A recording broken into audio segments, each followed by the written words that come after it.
Matapos ang ilang taon ng pagtatago, kalaboso sa Maynila ang pulis na umano'y sangkot sa pagtutorture sa isang lalaki noong 2011. Balita hatid ni Ivan Mayrina. Taong 2011 na mag-viral ang video na ito ng pangtutorture ng isang pulis sa nakahubad na lalaking yan. Ang lalaki napapasigaw sa sakit sa tuwing binabatak ng pulis ang taling nakakabit sa kanyang ari. Nakilala ang pulis sa video na sinoy Chief Inspector Joselito Binayog, commander noon ng Asuncion PCP ng Manila Police District. Nakasuhan si Binayog kasama ang 7 iba pang pulis ng paglabag sa anti-torture law.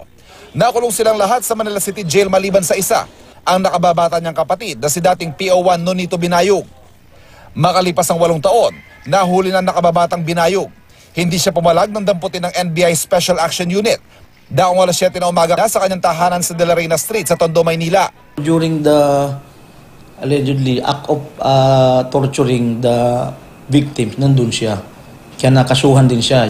Simula na maglabas ang warrant ang korte laban kay Binayog, naging mailap umano ito, tuluyan na nag-awol bilang pulis. Pero kamakailan, mismong taong bayan na raw ang nagsuplong sa kanya sa NBI. Nainsulto yung mga tao, alam nila na sangkot to sa isang very controversial crime.